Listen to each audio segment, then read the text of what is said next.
الفضل YouTube channel میں آپ کا استقبال ہے۔ اس چینل پر روزانہ قرآن پاک کی ایک آیت تلاوت سماعت ترجمہ اور مختصر تشریح پیش کی جا رہی ہے۔ ویڈیو اپلوڈ ہونے پر نوٹیفیکیشن پانے کے لیے اس چینل کو سبسکرائب کریں اور بیل آئیکن ضرور دبائیں۔ السلام علیکم ورحمۃ اللہ وبرکاتہ۔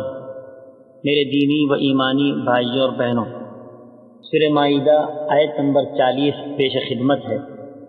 اعوذ باللہ من الشیطان الرجیم۔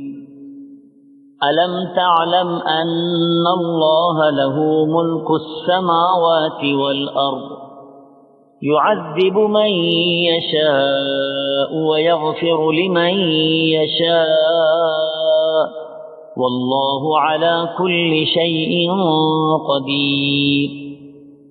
کیا تجھے معلوم نہیں کہ اللہ تعالیٰ ہی کے لیے زمین و آسمان کی بادشاہت ہے، جسے چاہے سزا دے اور جسے چاہے معاف کر دے۔ اللہ تعالیٰ ہر چیز پر قادر ہے۔ حضرات، کائنات کی ہر چیز کا مالک خداوند قدوس ہی ہے۔ کائنات کا حقیقی و سچا بادشاہ اللہ ہی ہے، جس کے کسی حکم کو کوئی روک نہیں سکتا، جس کے کسی ارادے کو کوئی بدل نہیں سکتا۔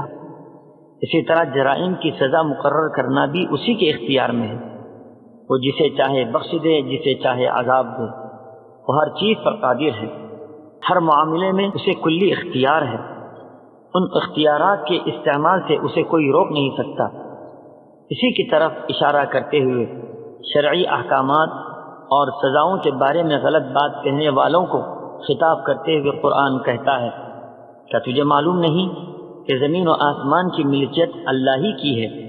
وہ جسے چاہے عذاب دے، جسے چاہے سزا تجویز کرے، اور جسے اپنی عدل و انصاف کی صفت کی وجہ سے معاف بھی کر دے، کیونکہ معاف کرنے والا بھی ہے اور وہ رحم کرنے والا بھی ہے، اور ہر چیز پر اسے قدرت حاصل ہے۔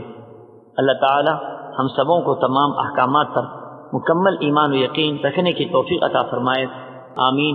وآخر دعوانا ان الحمد للہ رب العالمین۔